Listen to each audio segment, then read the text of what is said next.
It was just after midnight when Ramon Sosa lay motionless in a shallow grave, his eyes closed, his breathing slow. Dirt smudged his skin. A blood-soaked bullet hole decorated his temple. To the untrained eye, he was dead. But this was no crime scene. Not yet. Just a few miles away, his wife, Maria Lulu Sosa, was smiling. She believed the hitman had done his job, that her husband was gone forever, and that she'd finally walk away with everything. She had no idea the man she'd ordered killed was still alive, and that he was watching her through police surveillance. As she admired a photo of his fake corpse, she leaned, inspected the picture, and whispered the words investigators would never forget. Good. He deserved it. This wasn't a Hollywood thriller. It was Montgomery, Texas, 2015, and what started as a struggling marriage ended in a chilling betrayal, a staged assassination, and a woman willing to trade $22,000 in a pickup truck for her husband's life. But how did a former boxer, youth mentor, and devoted husband end up digging his own grave just to catch the woman he once trusted most? Subscribe to uncover the dark truth behind the most shocking betrayals. Montgomery, Texas, a quiet suburb just north of Houston. Wide roads, tidy lawns, and the kind of neighborhoods where people nod politely at stop signs. It's not the place you'd expect to find a murder plot, let alone one involving a loving couple who seemed, from the outside, to have it all. Ramon Sosa was the kind of man who left an impression, a former professional boxer with a relentless work ethic and a heart for helping kids.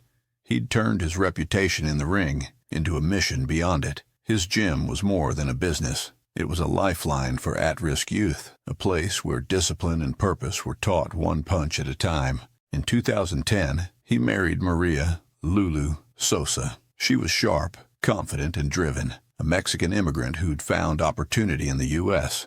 She quickly took on a key role in the gym's operations. To many, they seemed like a power couple, balancing business, family, and ambition. Together, they built something they believed would last. But over time, cracks began to form. By 2014, tensions had begun to simmer. Friends noticed Lulu's tone shifting. She complained often, accused Ramon of being controlling, of hiding money. At the same time, she started pressing for more control over their shared assets. What was once a joint dream began to feel like a business negotiation. Ramon tried to salvage the relationship. He ignored red flags, defended her when others raised concerns. "She's just stressed," he would say. He didn't know that behind the arguments and financial wrangling, a darker plan was already taking shape. Lulu wasn't just seeking a divorce.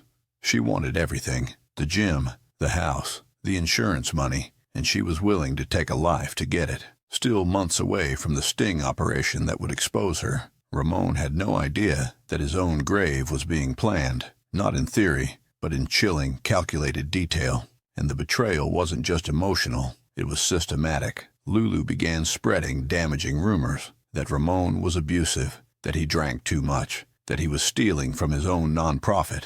To outsiders, she was laying the groundwork for a clean break. To insiders, she was creating a shadow of doubt around the man she'd once claimed to love. But nothing could prepare him, or law enforcement, for what would happen next. It began with a whisper. In early 2015, Maria Lulu Sosa approached a man she believed could help her make a problem disappear. That man was Mondo, a former boxing student of Ramon's, a streetwise figure with connections and a reputation. To Lulu, he seemed like someone who could find a killer, someone who wouldn't ask too many questions. She told him Ramon was abusive, that he'd ruined her life, and that she wanted him gone.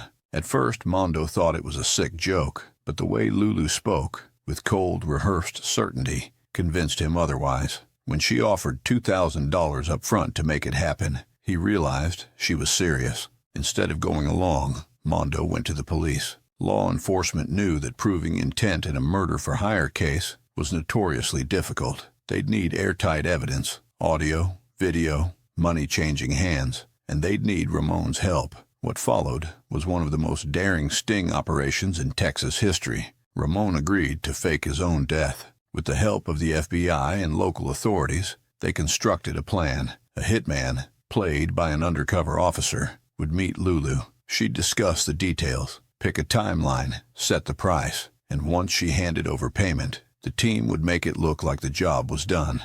They even chose a location for the murder, a remote stretch of land where no one would see the cameras.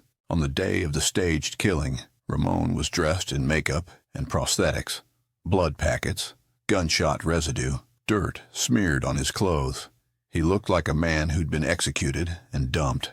They photographed him in a pit, a grave that he himself helped dig. Those images, gruesome and convincing, were then shown to Lulu by the fake hitman. Her reaction was chilling. She didn't flinch. She didn't cry. She smiled, and then she paid $22,000 in cash and the keys to a pickup truck. The final detail. She insisted the hitman use a gun. "Make it quick," she said.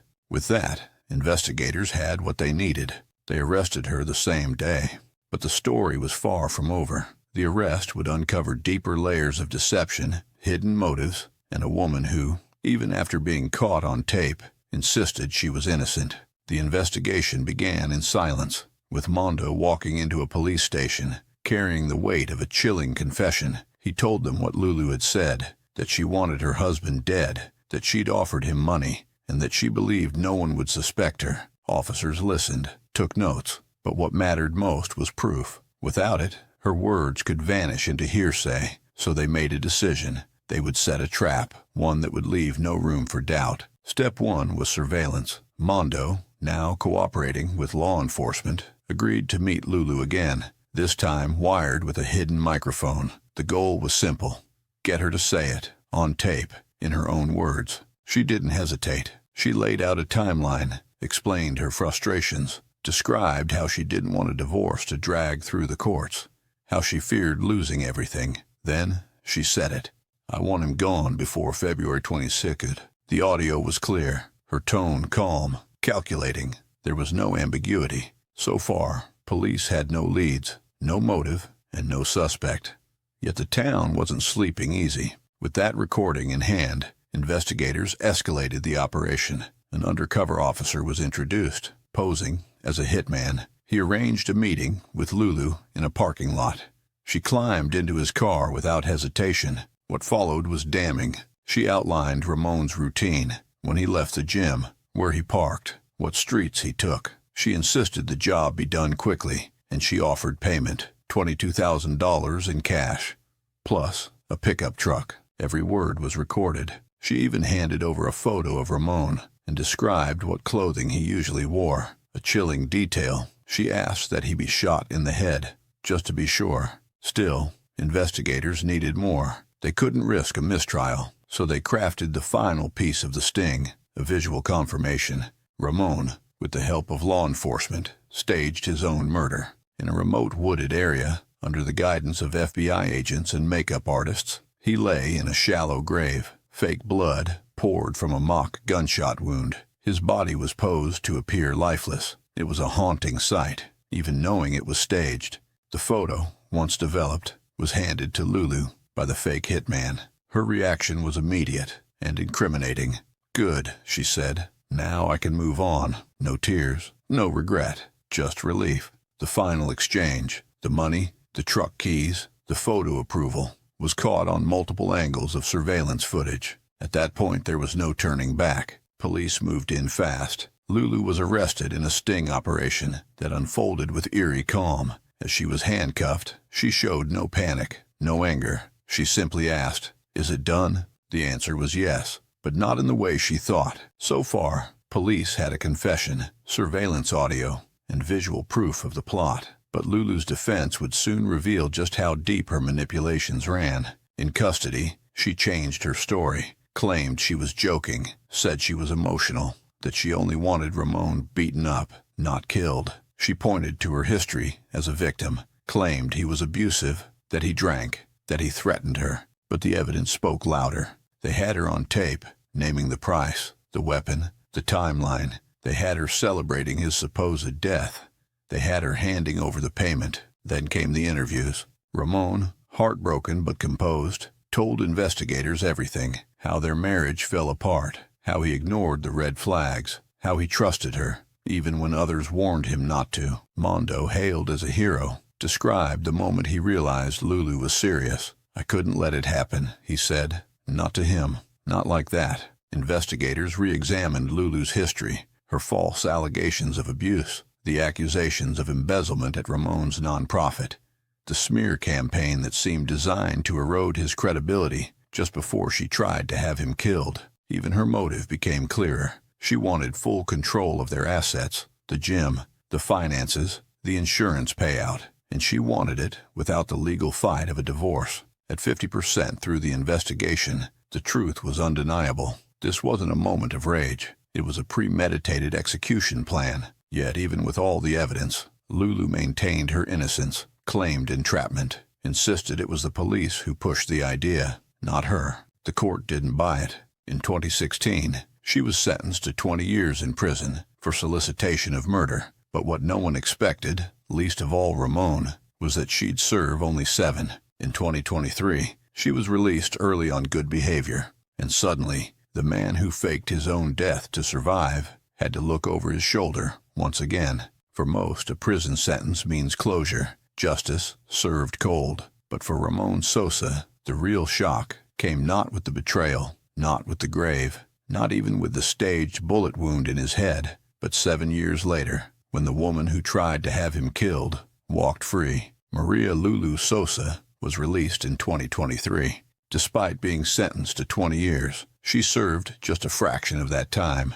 7 years for planning and paying for a murder. 7 years for smiling at a photo of a man she believed was dead. The public was stunned. Ramon was terrified. "She's out," he told an interviewer, "and I don't know what she's capable of now." By this time, Ramon had rebuilt his life. He'd remarried, relocated, written a memoir titled "I Walked on My Own Grave," a haunting reflection of betrayal, survival, and the surreal experience of seeing your own corpse through the eyes of your killer. But Lulu's release reopened wounds. It sparked outrage. Comment sections, talk shows, news outlets, everyone asked the same question. How could a woman so clearly guilty walk free after just 7 years? And then came the twist no one expected. In her parole documents, Lulu maintained her claim that she'd never intended to kill Ramon, that the tapes were misleading, that she was coerced. The system, she argued, had set her up, not saved him. Public records showed that she had not only been released early, but that she was living under a new identity in a neighboring county. Her location was withheld for safety reasons. The woman who once plotted murder had vanished back into civilian life. This twist changed everything. Comment below, who do you think did it? The arrest was clean. The confession was on tape. The evidence was overwhelming. But justice, as Ramon Sosa would come to learn, doesn't always feel like justice. When Maria Lulu Sosa stood before the court in 2016, she wore a blazer and a practiced expression. She spoke calmly, claimed she was misunderstood, that she never meant to go through with it, that it was just talk. But the jury had already heard the tapes, seen the photos, witnessed her calculating tone as she ordered her husband's death like a business transaction. The verdict came swiftly. Guilty of solicitation of capital murder. Sentence, 20 years in prison. Ramon sat in the courtroom, silent, surrounded by friends and family. He didn't smile when the verdict was read. He didn't cry. He just stared ahead, as if trying to process that the woman once sleeping beside him had plotted his execution. For a while there was peace. He moved to a new city, reopened a smaller gym, focused on his nonprofit work. The nightmares eased slowly, but they never left. And then, 7 years later, the call came. Lulu was being released. The explanation was simple on paper. Good behavior. But nothing about it felt simple. For Ramon, it felt like the clock had reset. The fear returned. The paranoia. He installed new security systems, checked locks twice, moved again. And still, she had never apologized. Not once. There was no letter, no phone call, no sign of remorse. What remained was a paper trail, photos of a fake corpse, recordings of a chilling deal, and a staged grave that came far too close to being real. Today, Lulu walks free, her whereabouts carefully shielded by the system that once helped trap her. And Ramon, he tells his story to schools, to law enforcement, to survivors. He shows them the photos, the grave, the bullet hole. Then he tells them the truth.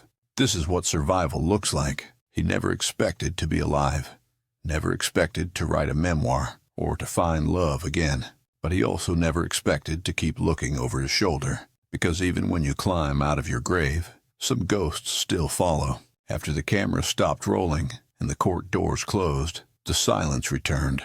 For Ramon Sosa, survival came at a price, one not measured in money, but in trust, routine, and peace of mind. The betrayal didn't end with Lulu's arrest. It lingered in every quiet moment, in the way he checked his rearview mirror twice, in the way he scanned a crowd without realizing it. He'd survived, yes, but nothing felt safe anymore. His gym, once the heart of his community, never truly recovered. Some clients returned, others didn't. The story was too heavy, too close. Some were afraid, others didn't know what to say. But the youth Ramon once mentored saw something else: resilience. He began speaking publicly, telling his story, not to relive it, but to warn others. His message was stark. If someone like me, strong, smart, surrounded by people, could be targeted, so can anyone. His memoir, I Walked on My Own Grave, became a lifeline for others living with domestic deception. He spoke about the warning signs, the erosion of love into manipulation, the way charm can mask control. He didn't glorify the sting, he mourned it. As for Lulu, her life became a cipher. She disappeared into a new identity, under parole supervision, location sealed. Some say she still blames Ramon. Others claim she lives quietly, pretending it never happened. But those who followed the trial remember her smile over a corpse that wasn't real, but almost was. And for the community of Montgomery, the case left a scar, a reminder that evil doesn't always wear a mask. Sometimes it smiles, pays in cash, walks free. Ramon continues to move forward, but never forgets. In interviews, his voice is steady, but his eyes flicker when asked about the future. "I'm not scared," he says, "but I'm ready." Some stories end with justice, others end with survival, but this one ends with a question. What happens when the person who wanted you dead walks free? Ramon Sosa isn't just a survivor. He's a man who looked into the eyes of betrayal, dug his own grave, and lived to tell the world what it looked like from 6 feet under. Some say justice was done. Others say the real danger just got out early. Hit subscribe and watch our next story, one even darker than this.